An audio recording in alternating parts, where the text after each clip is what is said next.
కేరళ రాజకీయాల్లో 10 ఏళ్ల తర్వాత అధికార మార్పు జరిగింది. ఎల్డీఎఫ్ను ఓడిస్తూ కాంగ్రెస్ నేతృత్వంలోని యూడీఎఫ్ ఘన విజయం సాధించింది. ఈ విజయంతో వీడి సతీశన్ ముఖ్యమంత్రిగా ప్రమాణ స్వీకారం చేయబోతున్నారు. కానీ ఇప్పుడు రాజకీయ చర్చ అంతా మరో పేరు మీదనే నడుస్తోంది. అదే శశి థరూర్. ఎందుకంటే కాంగ్రెస్లో మళ్లీ ప్రభావం పెంచుకుంటున్న సమయంలో కేరళంలో కొత్త ప్రభుత్వం ఏర్పడుతున్న చారిత్రక వేళ ఆయన గైర్హాజరు కావడం ఆసక్తికర చర్చకు దారితీసింది. అయితే థరూర్ దూరంగా ఉండడానికి కారణం రాజకీయమా లేక నిజంగానే అంతర్జాతీయ అకాడమిక్ కమిట్మెంటేనా? ఆయన గైర్హాజరు వెనక కాంగ్రెస్ అంతర్గత రాజకీయ సమీకరణాలు ఏమైనా ఉన్నాయా? ఇప్పుడు కేరళం కాంగ్రెస్లో థరూర్ పాత్ర ఎలా మారబోతోంది?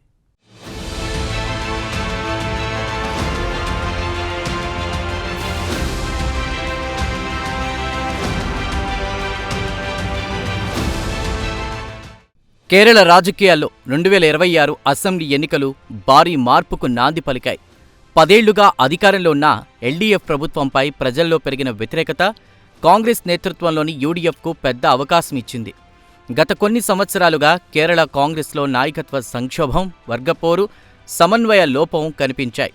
కానీ ఈసారి యూడీఎఫ్ ఎన్నికల ప్రచారాన్ని దూకుడుగా నడిపించింది. ప్రభుత్వ వ్యతిరేకతను సమర్థవంతంగా వినియోగించుకుంది.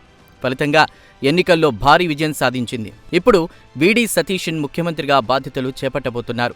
ఈ నెల 18న వీడి సతీశన్ ప్రమాణ స్వీకారం చేయనున్నారు. అయితే ఈ ప్రమాణ స్వీకార వేడుకకు శశి థరూర్ హాజరు కాకపోవడం రాజకీయ చర్చకు కారణమైంది.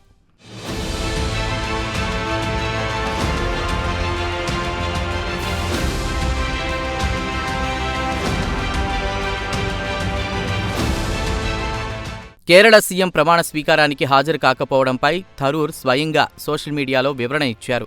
తాను అమెరికాలోని బోస్టన్లో ఉన్న టఫ్ట్స్ యూనివర్సిటీలోని Fletcher school of law and diplomacy graduation కార్యక్రమంలో ముఖ్య అతిథిగా ప్రసంగించాల్సి ఉందని చెప్పుకొచ్చారు.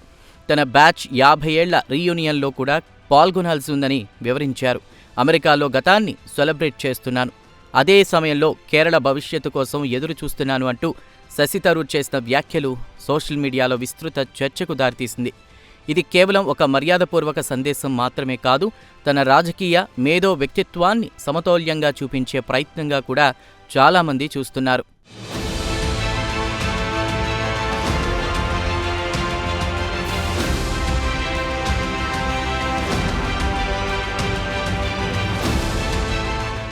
అయితే కాంగ్రెస్లోని సంప్రదాయ నాయకత్వంతో శశి థరూర్కు ఎప్పుడూ కొంత దూరం కనిపించేది. ముఖ్యంగా కేరళ కాంగ్రెస్లోని కొన్ని వర్గాలతో ఆయన సంబంధాలు అంత సౌకర్యవంతంగా లేవన్న అభిప్రాయం చాలా కాలంగా ఉంది.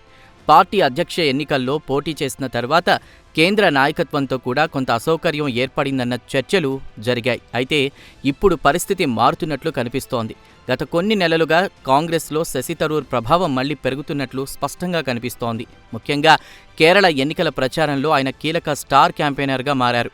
కాంగ్రెస్ పార్టీకి కేరళలో సంప్రదాయ ఓటు బ్యాంక్ ఉన్నప్పటికీ పట్టణ ప్రాంతాల్లో ఆధునిక ఇమేజ్ కలిగిన నాయకత్వం అవసరమన్న భావన పెరిగింది. ఆ ఖాళీని థరూర్ కొంతవరకు భర్తీ చేసినట్లు విశ్లేషకులు చెబుతున్నారు. సోషల్ మీడియా, యువ ఓటర్లు, అంతర్జాతీయ దృష్టికోణం ఇవన్నీ కలిపి ఆయనను ప్రత్యేక నాయకుడిగా నిలబెడుతున్నాయి.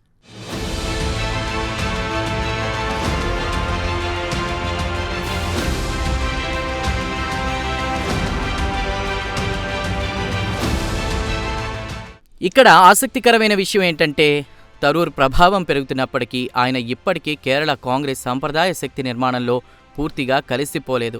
కేరళ కాంగ్రెస్ రాజకీయాలు చాలా క్లిష్టంగా ఉంటాయి. వర్గాలు, గ్రూపులు, ప్రాంతీయ సమీకరణాలు, కమ్యూనిటీ ప్రభావాలు ఇవన్నీ కలిసి నాయకత్వాన్ని నిర్ణయిస్తాయి. అలాంటి వ్యవస్థలో థరూర్ లాంటి పాన్ ఇండియా ఇమేజ్ ఉన్న నాయకుడు కొంత భిన్నంగా కనిపిస్తారు. ఆయనకు ప్రజల్లో గుర్తింపు ఉన్నా సంస్థాగత నియంత్రణ మాత్రం పరిమితంగానే ఉందన్న అభిప్రాయం ఉంది. ఇదే కారణంగా ముఖ్యమంత్రి ఎంపిక సమయంలో కూడా ఆయన పేరు పెద్దగా చర్చలోకి రాలేదు. చివరకు పార్టీ వీడి సతీశన్ను ఎంపిక చేసింది.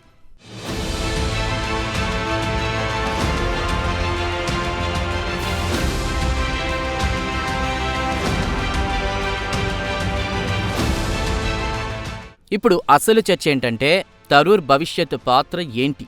ఆయన కేవలం పార్లమెంటు నాయకుడిగానే కొనసాగుతారా, లేక భవిష్యత్తులో కేరళ కాంగ్రెస్లో మరింత పెద్ద బాధ్యతలు చేపడతారా అనే ప్రశ్న. ఎందుకంటే కేరళ రాజకీయాల్లో ఇప్పుడు తరం మార్పు స్పష్టంగా కనిపిస్తోంది.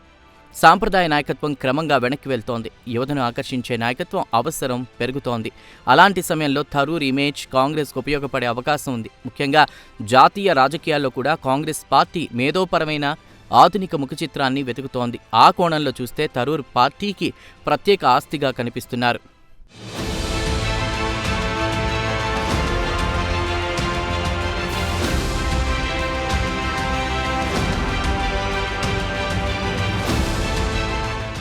అయితే మరోవైపు ఆయనపై విమర్శలు కూడా లేకపోలేదు. కేరళ స్థానిక రాజకీయాల కంటే అంతర్జాతీయ వేదికలపైనే ఎక్కువ ఆసక్తి చూపుతున్నారన్న విమర్శలు ప్రత్యర్థులు తరచూ చేస్తుంటారు. ఇప్పుడు ముఖ్యమంత్రి ప్రమాణ స్వీకారానికి గైర్హాజరు కావడాన్ని కూడా కొందరు అదే కోణంలో చూస్తున్నారు. కానీ ఆయన అనుచరులు మాత్రం ఇది పూర్తిగా ముందే నిర్ణయించుకున్న అకాడమిక్ కమిట్మెంట్ మాత్రమేనని చెబుతున్నారు. అంతేకాదు అంతర్జాతీయ స్థాయిలో భారత రాజకీయ నాయకుడిగా గుర్తింపు పొందడం కూడా కాంగ్రెస్కు ప్లస్ పాయింట్ అవుతుందని వాదిస్తున్నారు.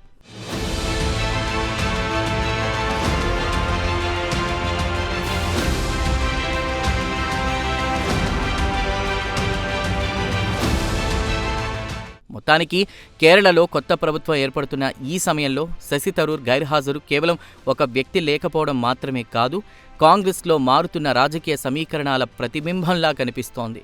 ఒకవైపు వీడి సతీశన్ నాయకత్వంలో కేరళంలో కొత్త అధ్యాయం ప్రారంభమవుతుంటే, మరోవైపు శశి థరూర్ జాతీయ అంతర్జాతీయ స్థాయిలో తన ప్రత్యేక గుర్తింపును మరింత బలపరుచుకుంటున్నారు.